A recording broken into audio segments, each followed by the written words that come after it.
Every team, every topic, everywhere. This is Believe.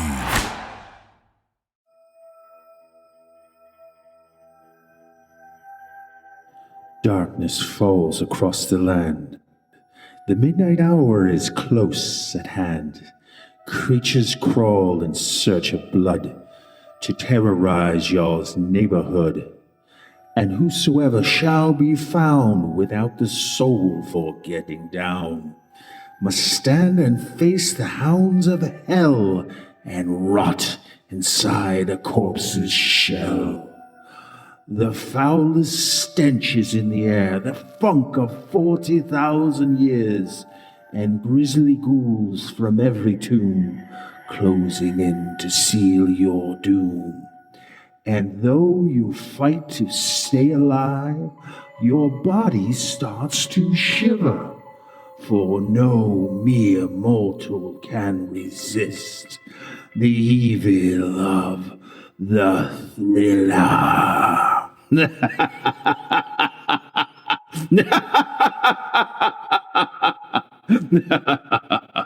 Thanks, Josh Wilson from the Super Familiar with the Wilsons podcast for that thrilling opener. Well, hello. Hello, it's us. It's us. We're back on the Sugar Coated Murder podcast. Yes, and it's Ann and Karen, and we are ghost hunting in the middle of the day because we're too scared to do it at night. Yeah. But the good news is we have the absolute best tour guide in the state of South Carolina. Yes, indeed. We're very honored that Bruce Orr has given us his time Nothing but the best. and that he's going to give us some really incredible ghost stories. Yes. So, Thank you, guys. welcome, Bruce. Hello. Glad to be back. Yeah, it's glad to have you. It's glad to have you It's back. glad Glad to have you back. The podcast is happy.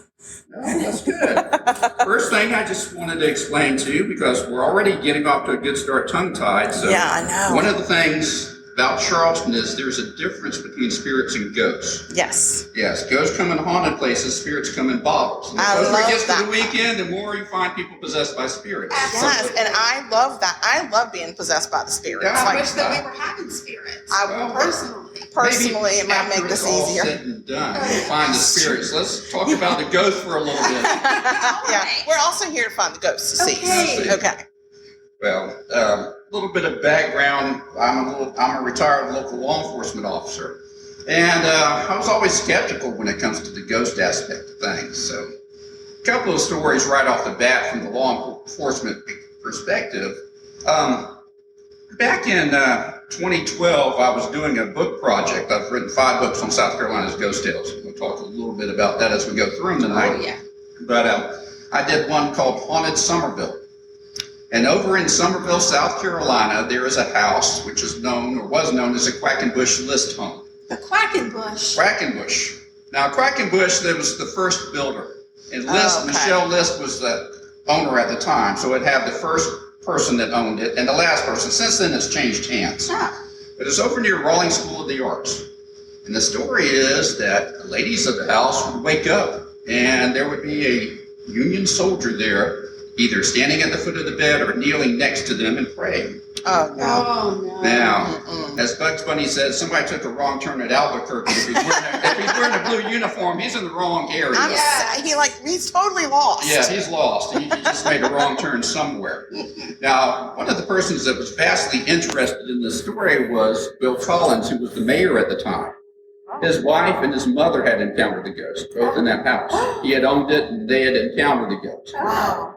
So what I started doing was doing some research, and I found out that that house had been built on an area that was actually a military hospital by the Confederacy during the Civil War, and it was known as Red Hill. It was nothing but a big clay mountain.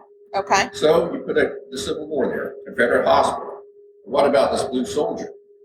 So what ends up happening, I do the research, and I find out after the war is over and during Reconstruction, they stationed a unit over there called the 1st New Bern Regulars, and it was an all-black regiment, but their leader was Colonel James Beecher.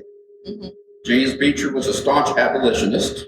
He was Harriet Beecher Stowe, Uncle Tom's Cabin's older brother, and he was a minister.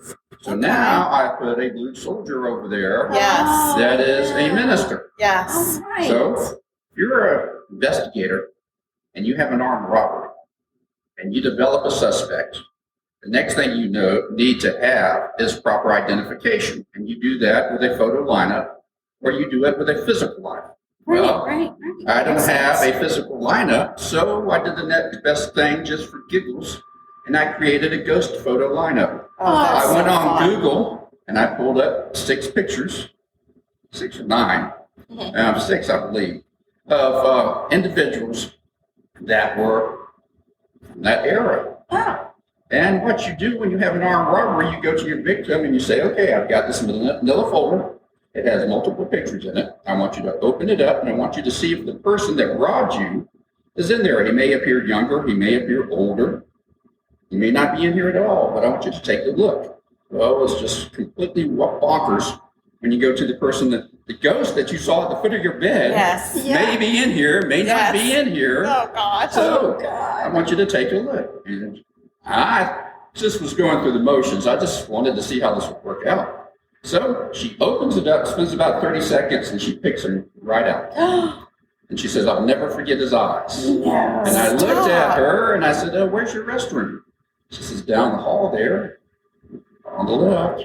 And I head down the hallway and I go into the restroom and I get a little upset and a little unnerved because I just developed probable cause that a ghost existed. Yes. You did. And I was not expecting that to happen. I was not expecting her. I had to put money on it. She'd have never picked him out. She picked him out just like that. Wow. So that got me on the track to this.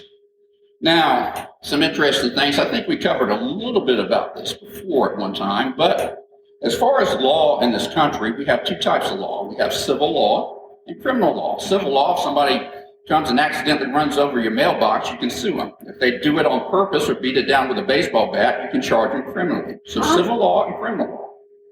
Well, there is case law in this country on both sides that say ghosts exist. Civil law. In 1991 in New York, there was a man by the name of Jeffrey Stambowski. And he was buying a house from a woman by the name of Helen Ackley, if I'm not mistaken. Now, he put down the down payment on the house, and then he finds out it's haunted. Oh, no. Now, he doesn't want to raise his kids in a haunted house. He doesn't want the stipulation. He's worried about resale value, and he wants to back out of the deal. Yeah. Because she's already advertised this house as haunted. She's written an article for Reader's Digest saying the house is haunted. Oh, Right. my word. So now he wants out. Yeah. He takes her to court, and back and forth they go, back and forth they go. Often lower courts deny it. It goes all the way up to the New York Supreme Court. And the New York Supreme Court rules that for the sake of the sale of the house, the ghost actually exists and the house is haunted. Wow. It's one of those, it's called the Ghostbusters case in New York. And it's where realty started changing. If you have a murder in the house, you have to report it. If you have a natural disaster or a fire or something like that that's affected the house, you have to report it. And now, if this is a haunted house, you have to report it. Yes. So That really, that, Yeah, and that is that for trickling down. everywhere? it's That's- starting to trickle down into some other states. A friend of mine just had a realty course on haunted houses. No And way. recently, Oh, yes. That's love it. amazing. So it's trickling down, but it started in 1991, again called the Ghostbusters case. But they ruled that the house was indeed haunted, and they reversed the lower court's decision, and they gave Mr. Stambowski back his money. There you go. So there is civil law that says ghosts exist. But what about criminal law? That's a little bit different. I think it was about 1897 in Greenbrier, West Virginia. There was this woman, her name was Zona Easter Shue, and she married a man by the name of Trout Shue. Trout, yes, your Yes. friend there, Trout. Yes. But as far as the ladies are concerned, never marry a man named after fish or footwear. I agree with that. Yes, that's just I a don't have bad a problem sign. with that either, yeah. Yeah. So no. she marries Trout. Now, her mother, Mary Easter, well, she does not like her new son-in-law. Her affectionate nickname for him is Satan. Oh, Oh, So yes, no. there's no love lost that's there. not good. No, that's And she not a thinks good way to there's something start your wrong with him. relationship. No, something wrong with him. So next thing you know, her daughter, Zona, is found dead at the foot of the stairs. Oh, man. Yeah. So they call all the people to investigate, and by the time they get there, Trout has her back upstairs. He's changed her clothing, Of course. and he's hugging her, and he's inconsolable. Nobody can get near her. So they rule it an accidental death. And then they bury her.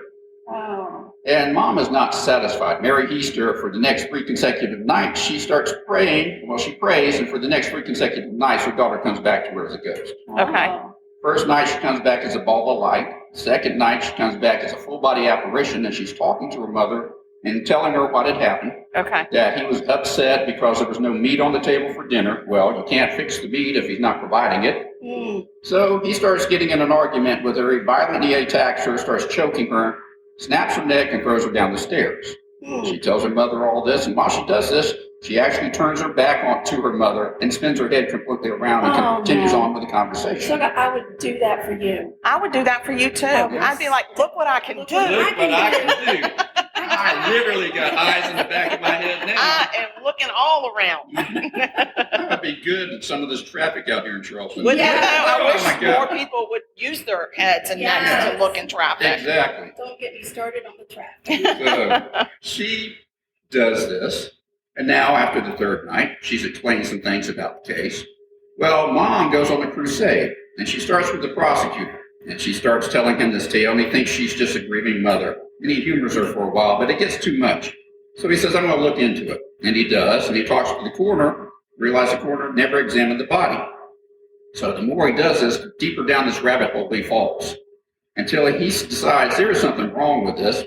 He gets enough probable cause to get a search warrant from a judge and exhumes the body. But they have to wait because the ground is frozen in West Virginia. And they have to wait till it thaws out so they can get her out. Well, when they do, she's perfectly preserved. Because she's been frozen. Of course. So when they do it. the exam, they take the long neck down from her collar, and she's got bruised fingerprints on her neck. When they do the exam, the autopsy, they find out her neck is broken between the first and second vertebrae. The only vertebrae in your neck that you can spin your head completely around. Oh my gosh. So they start finding all this, and they charge Trout. Now, when he goes to trial, prosecutor says, all right, Mrs. Heaster, do not bring up any of this ghost junk. If you want to get ruined, you want your credibility ruined, you want all this to backfire on you, do not bring that up. Do not even go close to that. She said, I understand. So she didn't during her testimony. During cross-examination, the defense brought it up. And they were trying to discredit her, and it backfired on them. It's the only United States case where a ghost was allowed to testify by proxy through her mother and convicted her own killer. Nice. He got sent to life in prison. Bye-bye, Trout. That's exactly. Naughty man. Trout's gone. So now there is civil law and criminal law in this country that says ghosts exist. So as a retired law enforcement officer, who am I to argue with that? Exactly. Nobody. You can't argue. It's the law. So that's a little background. I love it. Now, since we're on the Yorktown, let's go up here and talk about the Yorktown some more. Let's do All it. right, we're going to climb some stairs Yeah, now. let's go into. I got you back, sugar. I'm going to catch you if you fall backwards. Now, as we travel to our next spooky destination, please enjoy this spooky reading from Antonio with the Cultworthy podcast. Take it away, Antonio. Hello, my name is Antonio of the Cultworthy podcast, and this is Annabelle Lee by Edgar Allan Poe.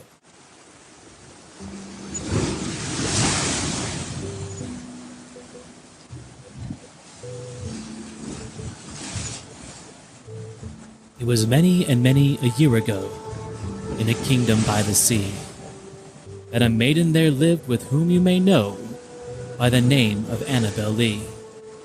And this maiden she lived with no other thought than to love and be loved by me.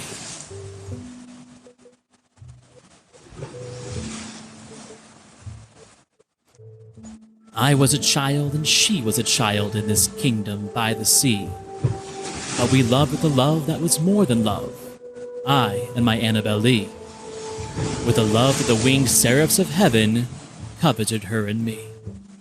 And this was the reason that long ago in this kingdom by the sea, a wind blew out of a cloud, chilling and killing my beautiful Annabelle Lee, so that her high-born kinsman came and bore her away from me to shut her up in a sepulchre in this kingdom by the sea.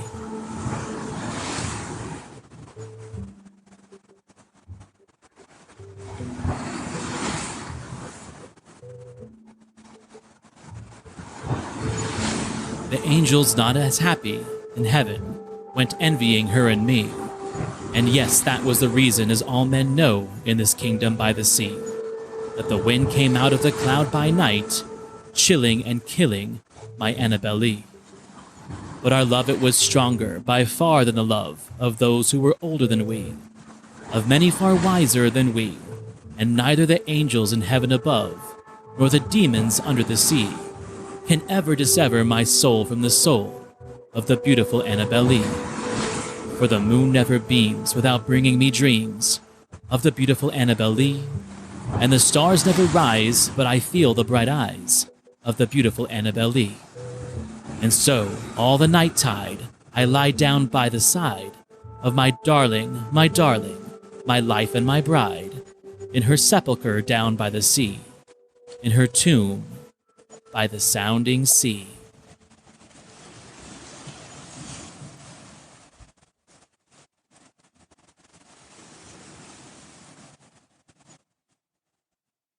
We are up in the birthing quarters, and that is B-E-R-T-H, not B-I-R-T-H. We are sleeping, not having babies up here. Thank you. Now, a little bit background on this ship. Now, she was unusual from the very beginning. Believe it or not, during World War II, there were actually 2 aircraft carriers named Yorktown. The first one was sunk at the Battle of Midway by the Japanese. Now, the Japanese, they were always concerned that every time they sunk this aircraft carrier, it would reappear. So to the Japanese, it was always a phantom. Oh. So when they sunk the first aircraft carrier at the Battle of Midway, that was Yorktown CV-5, well, this ship was already in production and had a pre-designated name. But what we did is we changed the name. First, to honor the first Yorktown, and secondly, to confuse the Japanese. Heck yeah. We didn't want them to realize they sunk an aircraft carrier 6 months after Pearl Harbor. Sure. So it was a propaganda ploy. So to the Japanese, every time they sunk this ship, it kept reappearing. I love it. So they thought it was a ghost from the get-go. Good. Now, during the christening ceremony for this ship, Secretary of the Navy Frank Knox contacted Eleanor Roosevelt, the president's wife, the first lady, and asked her if she'd be interested in christening and sponsoring this Yorktown, since she had done the first one. Well, basically, she contacted them, and paraphrasing what she told them, is that really a good idea after what happened to the first one? As you remember, it's on the bottom of the ocean. Do you really want me to do the second one? Well, isn't she witty? Isn't she something? So she agrees to it. Apparently, he's a silver-tongued devil, and he talks her into it. So she agrees to the christening ceremony.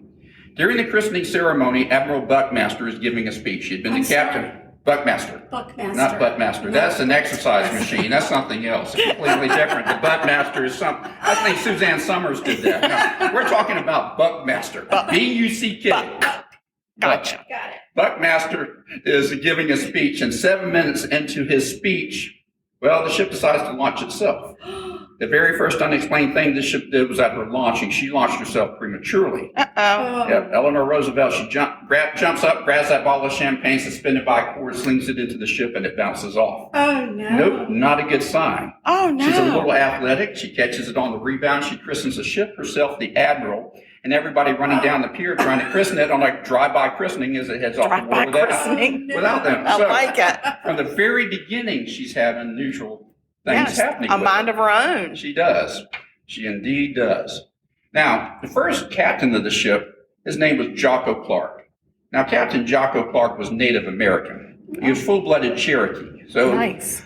he was the first Native American graduate of the U.S. Naval Academy. Think about what that took during those times. That's Yeah. great. Now, during the christening ceremony for the ship, he had the chief of the Cherokee Nation come on board as a delegate. Think about that. That's probably the first time a Native American chieftain has sat on the quote-unquote good guy side of the table Yeah. since the Revolutionary War, but he put a blessing on the ship to protect it during its times of service. Nice. Now, whatever you believe, this ship served in almost 30 years. She served in 3 wars, World War II, part of the Korean War, and all the way through Vietnam.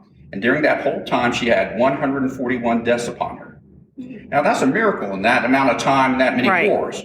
The USS Franklin CB-13 in one single day had over 800 men killed. Oh, wow. So this ship served in 30 years, 3 wars, and 141 men. Amazing. Now, what makes that interesting, though, is that, remember, it's named after Yorktown CV-5, the one sank at the Battle of Midway? Right.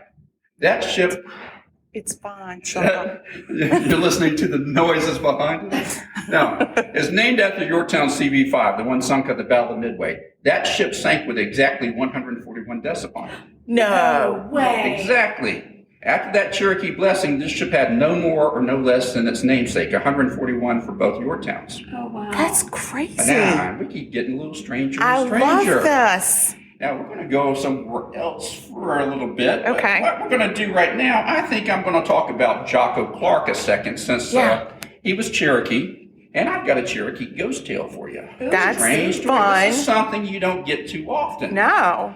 So when the Native Americans had all their tales, it was oral tradition. They would pass them on verbally. And what happens is they're not written down, except for one group who had their own language, and it was the Cherokee. The Cherokee had a written language where we have an alphabet that has a single letter or a single character for a single letter. They had what was called a syllabary. So they had a certain character for a certain syllable. So they wrote down their stories. And one of the stories they had was about a evil shapeshifter witch. And she would take on the form of an elderly lady. She would wear this hooded cloak, and she'd have one hand crammed into her cloak, and she'd huddle down, she'd walk along the paths, and she'd watch the children with their parents, little girls and mothers along the river, or little boys with their fathers picking vegetables from the gardens and the crops. And what she would do is she'd wait for one of those children to wander off. And then she called to the child, "Little girl, come to Granny. Let Granny help you. You have dirt and briars in your hair. Mother's going to be so upset. Come with Granny." Or she'd call to the little boy, "Little boy, come to Granny. Your clothes are filthy. Father's going to be so upset with you, and he may switch you. Come to me." Granny is evil. She's a liar. Now, Granny would take the child by the hand and walk off into the woods, and she would sit down. She'd have the child place its head on her lap, and she would brush the child's hair, and she would sing to the child in this beautiful angelic voice. Well, the child would fall asleep. She'd reach down and she'd kiss the child gently on the cheek to see if the child was asleep. And if the child did not stir, then she'd pull that other hand out from underneath her cloak, where she had one big, long, bony finger on the end of that hand, and her name was Spearfinger. She'd take that spear and she'd put it into the neck of the child, and she'd eat the child, because this is a happy story. Yes. Did you faint? Now, she would devour the children. She ate the children. Yeah, she loved children's liver. I did not see that coming there, Bruce. That's Fava bean. Fava beans. I thought she was going to suck out their soul or something. I thought she was going to cut their heads off. No, she just eats them. Oh, just. She just eats them. Obviously, this is not going over real well with the village. You think? Yeah, not at all. Could you stop eating our kids? So what the chieftain does is the chieftain sends out his fastest and bravest warriors, and they encounter her, and they give chase, and she outruns them. So this ain't no ordinary Granny. No. So what he does is she a shapeshifter. Yeah, he puts a curfew on the village, and he has everybody stay in, and then he has his troops go out and they dig these big pits. And in the bottom of these pits, they put these sharpened stakes sticking straight up and cover them up with limbs and debris, tiger traps, basically. Yeah. So what happens is they see her one evening and they give chase, and she runs and she falls into one of these pits. And one of the warriors runs up there to claim the victory. He's so happy. She's down in the pit. Runs up to the edge, and he's whooping and hollering and claiming that victory, but he did not look into the pit. Oh, no. She reaches up, grabs him by the ankle, snatches him down, and makes bloody work of him. Oh, no. And when they look into the pit, she has sheared off those spears. They have not penetrated her skin, and now she's violent and angry. Oh, she's mad now. She is mad. She got that spear finger working. And she got that spear finger. She might have that middle spear finger. Yeah, I think so. I feel like she did. She's real mad. She's angry. So the warriors get around. They start firing arrows down in there, hitting her, and they're bouncing off. Now the chieftain's upset, so he starts praying to his greater power. And as he's praying, a sparrow flies down out of a tree and lands on his shoulder. Oh. And it's making noise. He flaps it away. Oh, no. Then it comes down and it lands on his left shoulder. He slaps it away again. Well, the third time it lands on his head, it grabs a beak full of hair and it flies away. Snatches a wad out of his head. Now he's got his attention. Right. And it lands back on his shoulder. Now he's been praying for divine intervention. Yeah. And he's been ignoring it. It's been there all along. Sure. Because now the bird's got his attention. He realizes the sparrow is speaking to him in his native tongue. Ah. And what the sparrow tells him is to shoot for her wrist, the one underneath the bony finger, because that's where her heart is. And if you shoot her there, it will penetrate her heart and it will kill the witch. Okay. So he does so himself. He takes aim, he fires, that arrow goes to her wrist. She lets out a blood-curdling scream. She bursts into a ball of flame and disintegrates into ash. Ooh. And that's the end of the wicked witch known as Spearfinger. Oh. And that's where the Cherokee tell us, you get that little phrase, the little birdie told me. That's where it came from, according to the Cherokee. And here it was Jack Sparrow.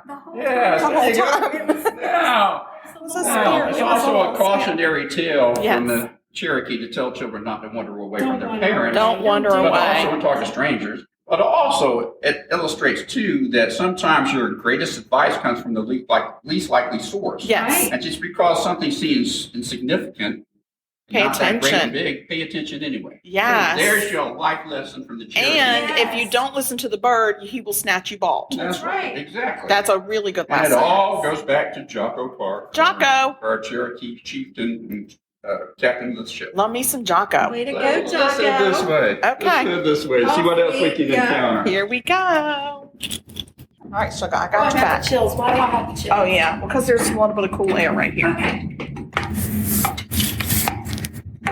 All right. Welcome to our hangar deck. Now, as you can see, all the aircraft here, mostly World War II and Korean aircraft. Now, back in 2012, Sci-Fi Channel's Ghost Hunters came on, and they did an investigation on the ship.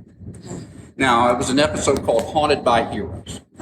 And when the episode was released, it was well received, and it was actually the first time that Patriots Point had acknowledged that there might be a ghostly issue on the ship. Now, the stories have been around for quite some time. This is the first time they actually acknowledged it. Nice. Now, when the TAPS came out here, the ghost hunting group for ghost hunters, Jason Hawes was interviewed.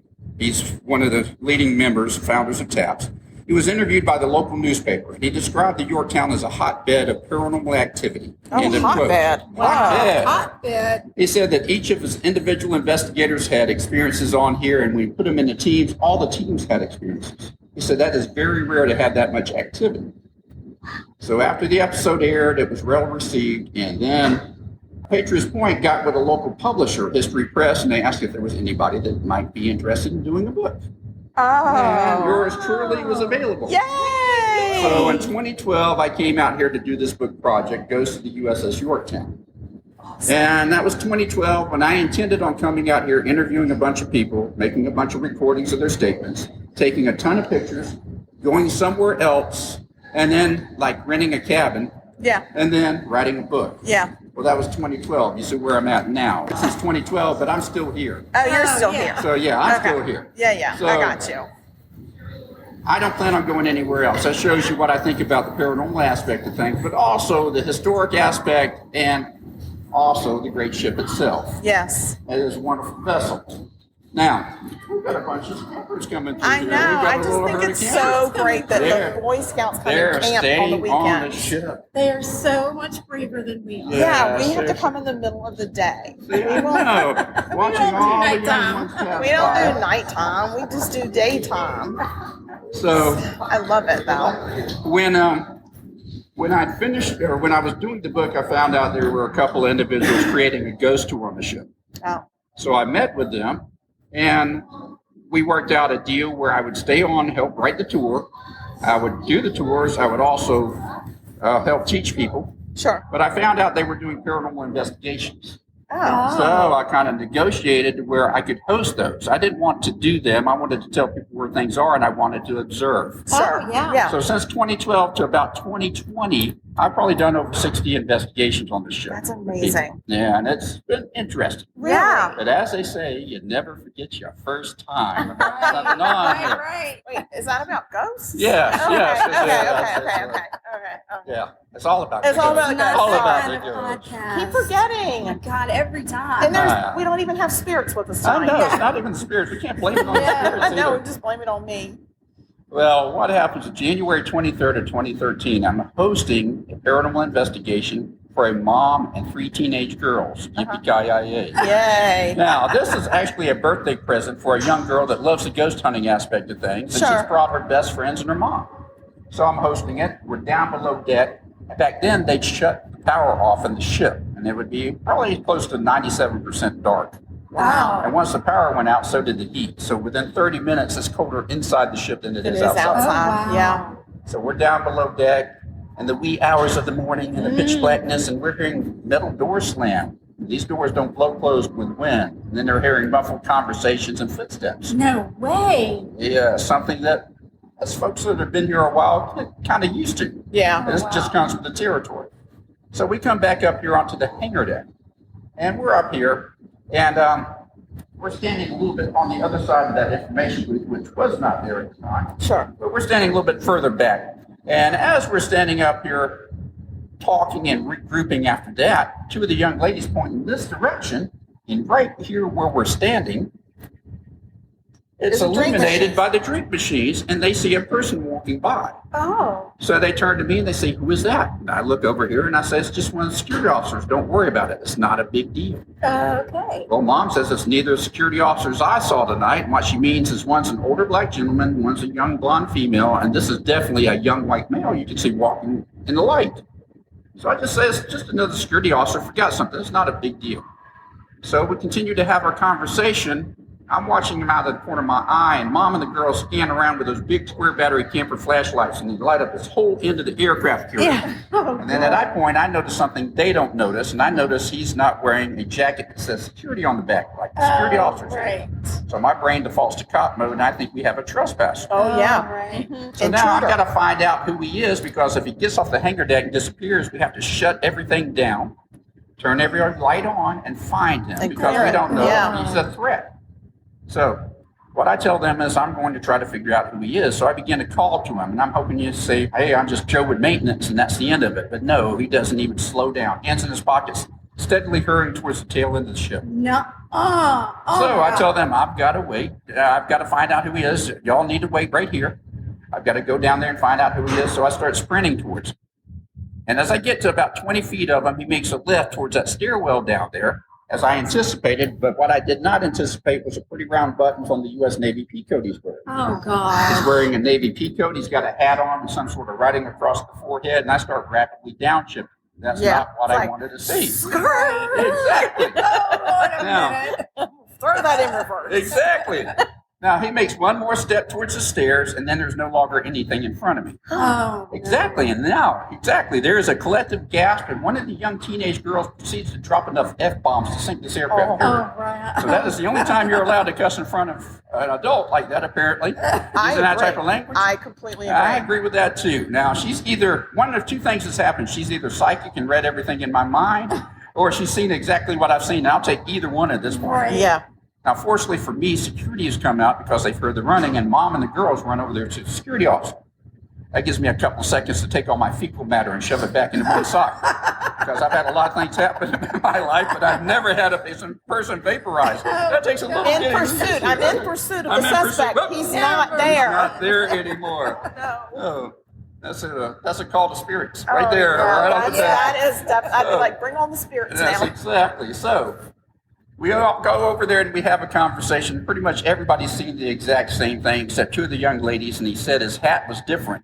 And what they meant is his hat looked like a chef's hat, which is interesting because since the beginning of the United States Navy all the way up to 1963, they had a hat called the U.S. Navy flat hat. They stopped using it in 1963, actually the year before I was born.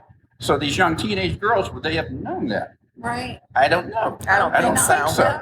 But across that forehead of that hat, it has a gold writing U.S. Navy, exactly where I saw the writing. Right. So we all saw the same thing. They have those on display in some of the display cases at the Pentagon, by the way, because I've seen them. Oh, that's cool. Yeah. Yep. There's only one active duty sailor in the whole United States Navy that still wears that hat, and that's Really? Donald Duck. Oh. Yeah, he's the only one that still wears it. He gets away with not wearing any pants. Yeah, he doesn't have to wear pants. He So he doesn't have to wear doesn't have pants to wear either. government-issued hats either. Nothing. Don't ask, don't tell. So, anyway, let's head on down here. Okay. Oh, my God. We're going to go, I think we're going to work our way towards a place where we do the actual investigations on the ship. That's so Take fun. you guys into an area. Oh, I just got chills. The universe is saying, come I've been here. told it's just a cold breeze. Sugar. Now, on the ship, there Are is a you running particular, somewhere? I don't know. I'm excited to get there. Roll, lady. there is a particular phantom on the ship that is often heard but rarely ever seen. Oh, we didn't sign up for phantoms. Now, this phantom, what happens is one day he was walking along the piers of Pearl Harbor enjoying that nice Hawaiian sun. Along come two Yorktown pilots and they snatch him up. They throw him in a trash can. They put a lid on it. They kidnap him, Shanghai him, and force him into the United States Navy against his will. Wow. Oh, And man. he is a very unhappy puppy. I don't blame And that's him. exactly what he was, a very unhappy puppy. And his name was Scrapper Shrapnel. Oh my gosh. It really is a puppy. He was a puppy. Oh my gosh, Now, he became the Scrappy. pilot's mascot. And as you can see, they made him an honorary pilot right here. Yes. He's in his uniform for those that can't see through the radios I don't and all understand what their the social problem medium. is. But he is in an aircraft and he's Oh my wearing his gosh. own uniform. Yes. Now, I am a dad, a stepdad, and a granddad. So from this photograph right here, I can't help it. I'm obligated by contract to tell my stupid dad jokes. And this is my only stupid dad joke on this. Being in this aircraft, dressed in this pilot's uniform, I actually wonder how good he was in the dogfight. Looks overqualified to me. Oh, Yuck. I'm here all week, folks. Now, Scrappy stayed on this ship for about a year. And then he retired and went happily ever after to live with other people. But when he died, he came back and he haunts here. Oh. He's often heard wherever the pilots would be, the pilot ready room, the mission briefing rooms, the hangar deck, the flight deck. Wherever the pilots go, he would be there. Oh. Often heard. Now he's rarely seen, but one night we were doing back in the forecastle area, which is the forward part of the ship where the anchor chains come out. Uh-huh. We were back in there doing one of our tours, and a young lady captured a picture of Scrappy up on, of all things, the catwalk. Oh my Where are you going to God. find a dog? On the catwalk. So I she don't captured blame him, keep him. him around the corner. So No Scrappy haunts this way. ship. So great. So there's our Scrappy. So let's Scraps. walk I back love here it. to our investigative area. Okay. Now, Scrappy, actually, from my understanding from a historical point, he served in both the United States Navy and the United States Army. Wow.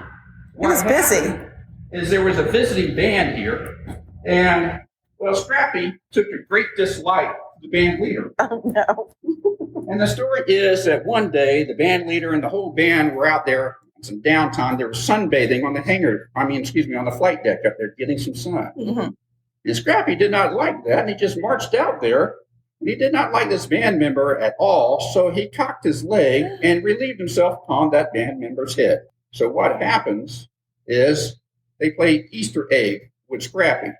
All the pilots are hiding him here, and the band members are searching for Oh, him. that's funny. Well, they find him, and they put him in a package, and they put him on an Army transport, That's and they mean. send him away. What? Exactly. The band members found him.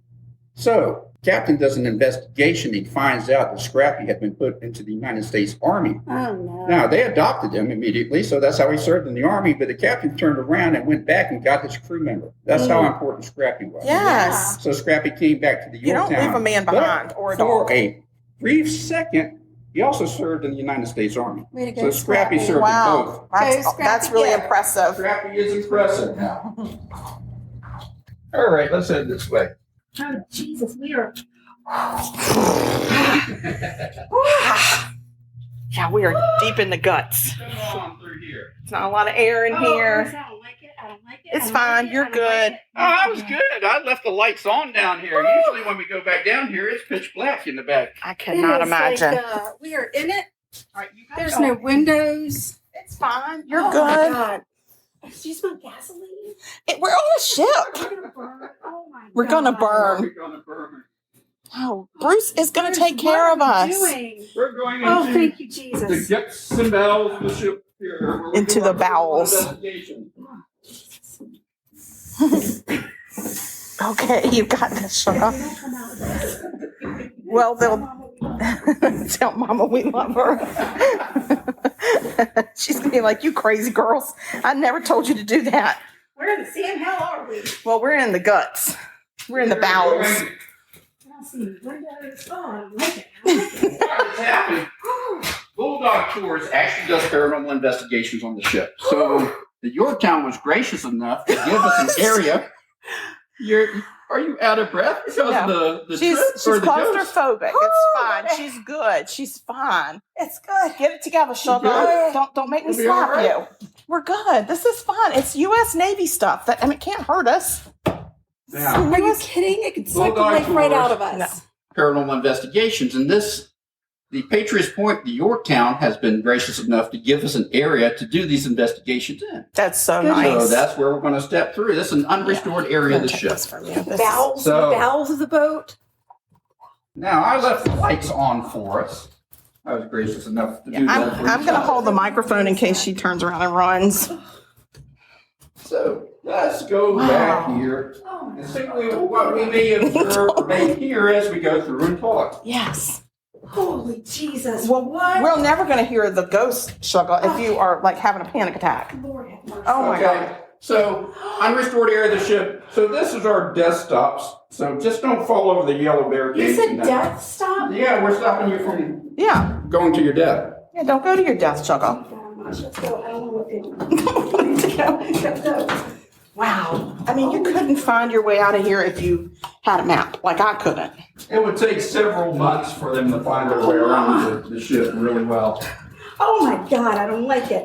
What happened? Where are we? Well, there's some M&M wrappers here, so humans have been here. The whole reason that the Navy said, go ahead, take this part. There's a reason. No. Oh, it's another death trap. Death stop. Whatever. Oh my God. I love it back I here. say trap.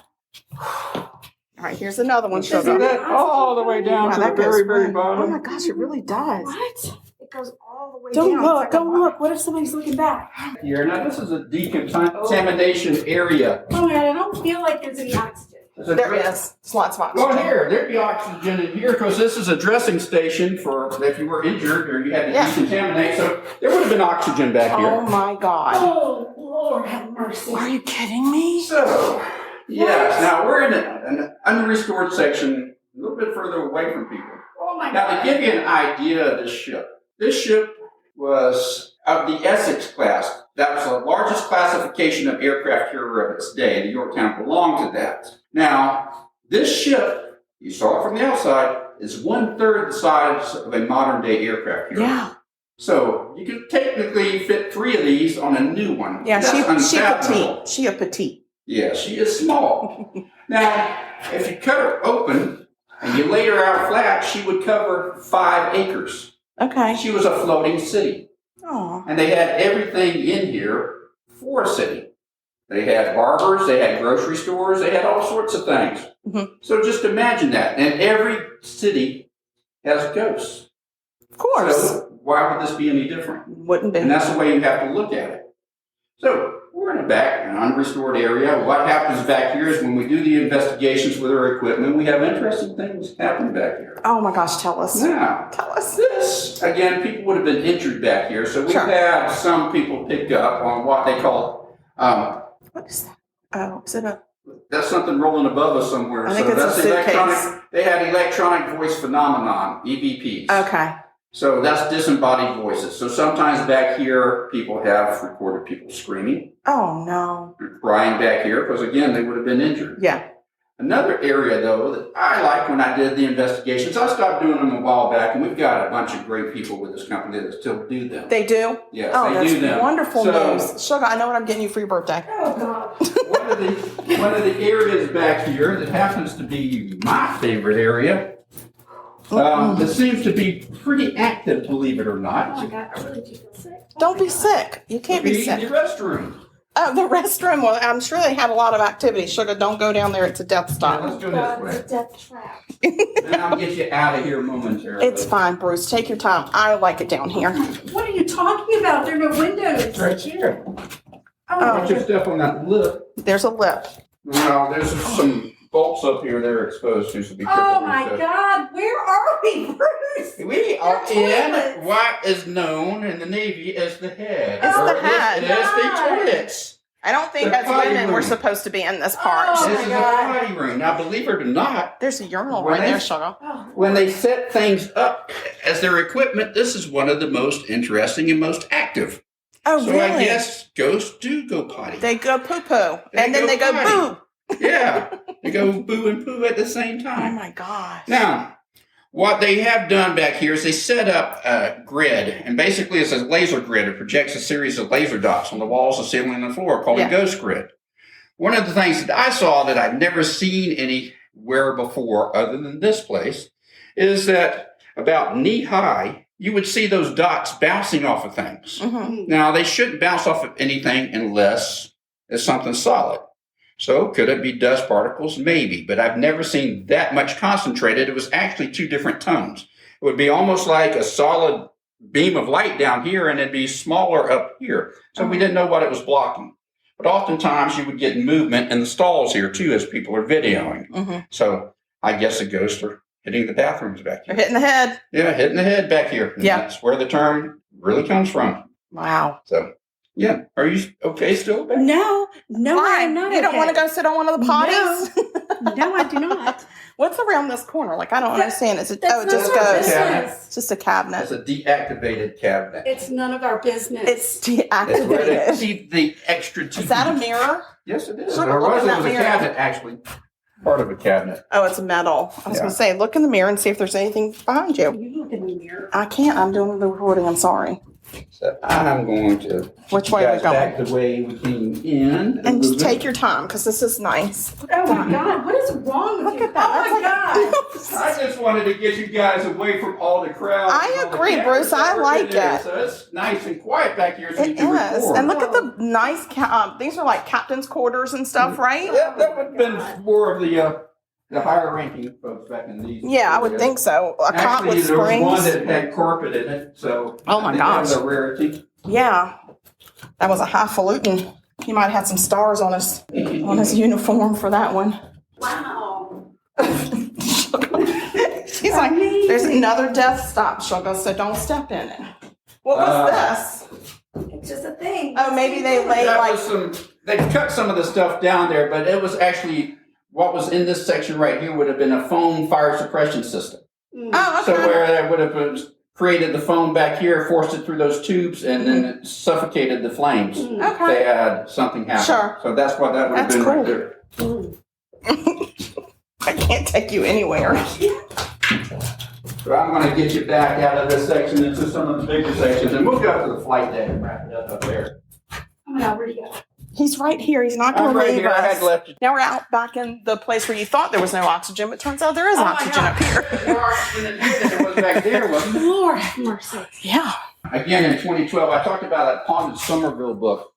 So it's kind of hard to do this one without visuals, but I am because we walked over into a display area that has some different things here. Yeah.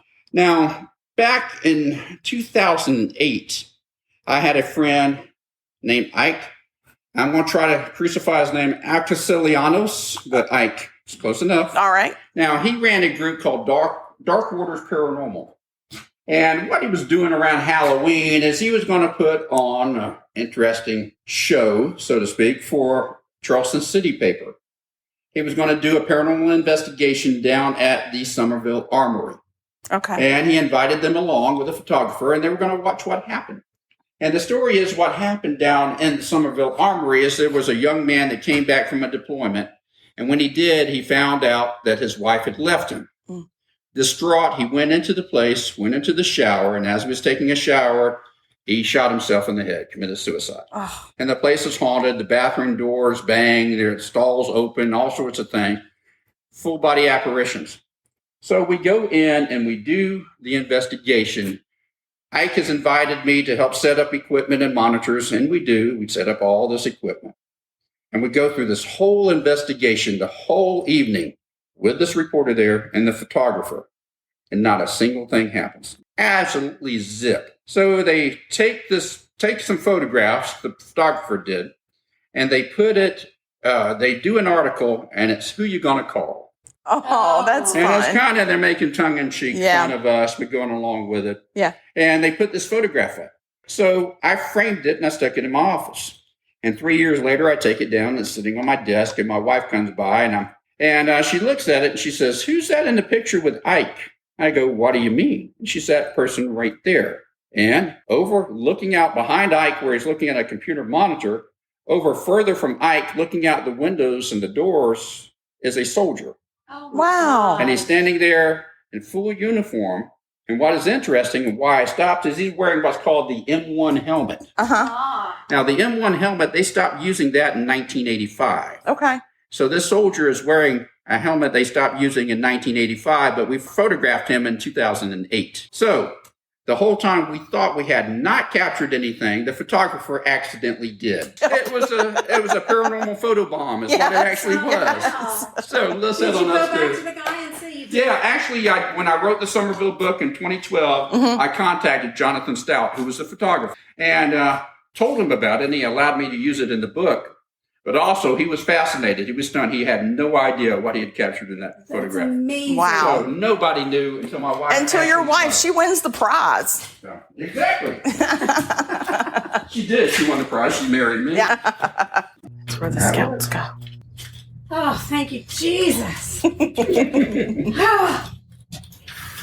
you guys through here. Thank you. I can't take her anywhere, Bruce.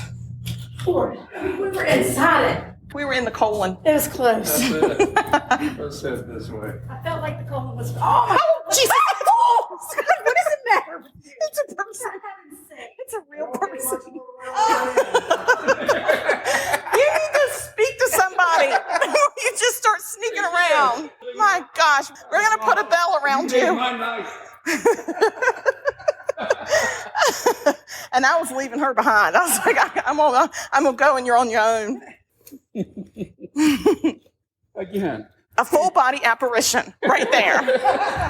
Again. A ship is big enough to hold 3,000 people. Yes, you never know who's going to sneak up on you.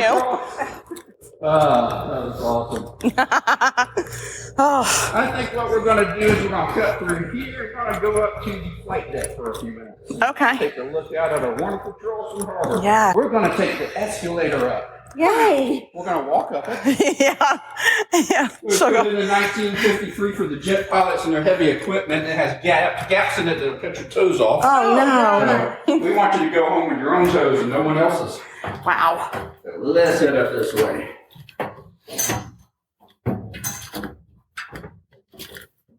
It really is an escalator. It is. Oh, my God. God. If you turn around, there's a photograph of a fellow with that heavy jet equipment. Yes. So he's riding the escalator. He deserved it. This is how I get my cardio in. Welcome to Ghost Cardio. Yeah, seriously. I'm going to have to take a nap on the deck.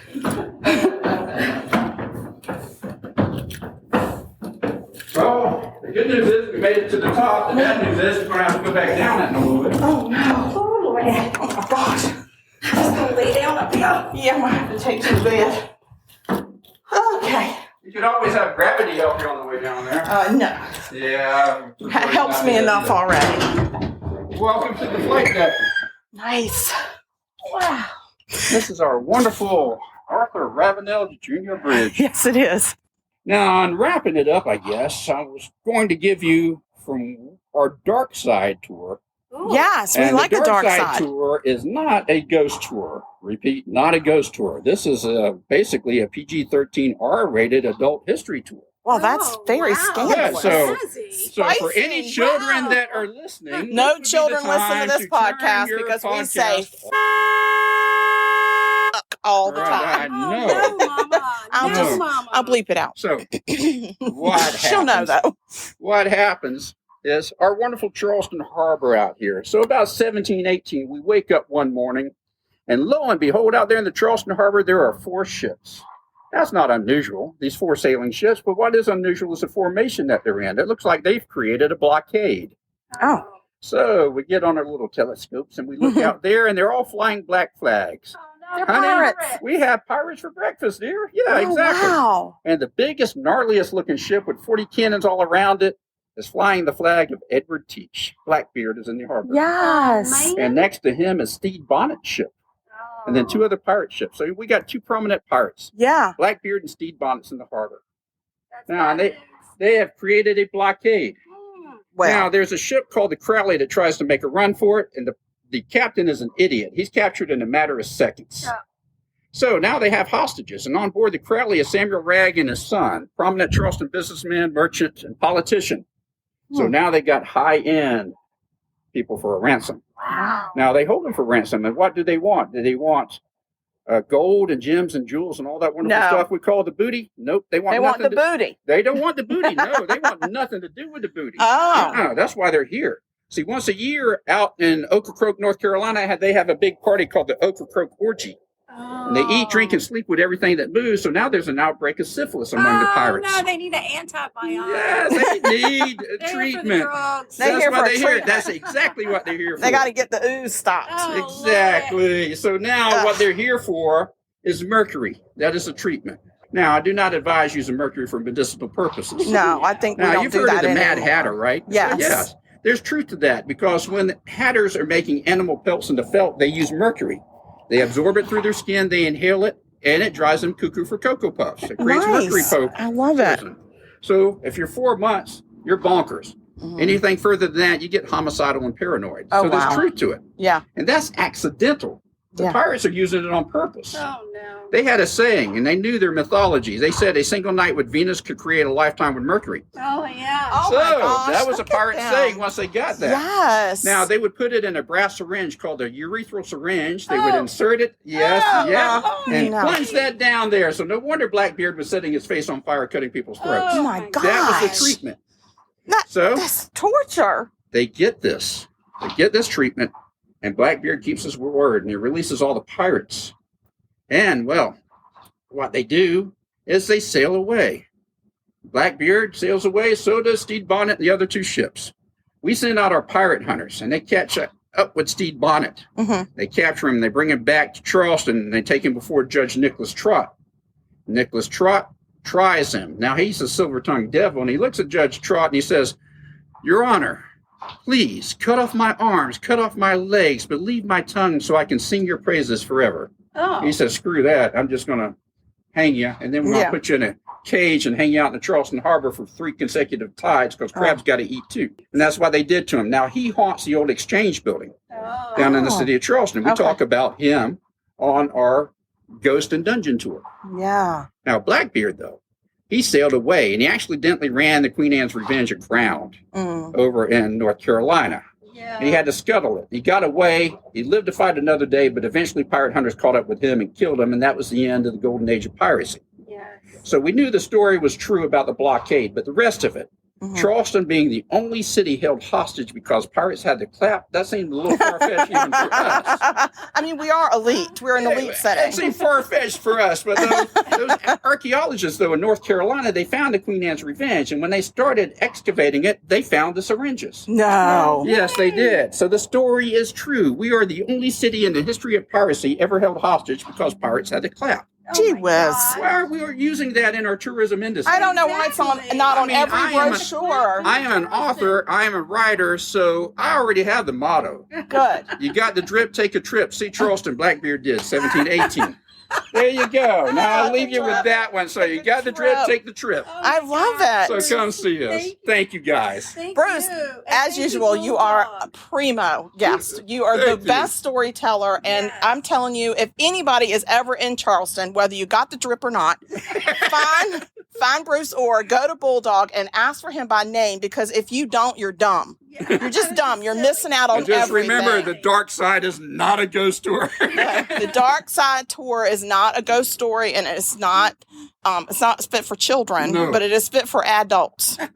And if you find yourself in the spirits, you might really be enjoying Yes. it. Absolutely. So- We definitely cover a lot about spirits in that one. I'm sure Not you ghosts. do. That's awesome. That's great. And you give tours all over Charleston. Yep, I do most of the ghost tours. The Dark Side is the only history tour I'm doing right now. And, Okay. I work at this point. I work exclusively for Bulldog, Okay. and part of that reason is when John Laverne, our founder of Bulldog Tours, he created it. He was going to put money back into the community. So in about the 20 years that they've been doing this, they put about $5 million back into the I love community that. at all the sites like this one, the Yorktown or Circular Congregational Graveyard, or the Old City Jail. Okay. So they put their money where their mouth is, and I'm all about preservation and conservation, and so is this company. That's, and that's why I work for wonderful. 'em. That's Very good. great. Well, I love Bulldog. We've taken some tours when we first started coming. I think we took a couple of Bulldog Mhm. tours, and we We did, loved yeah. them. We didn't have Bruce, though. We had no idea what we were missing.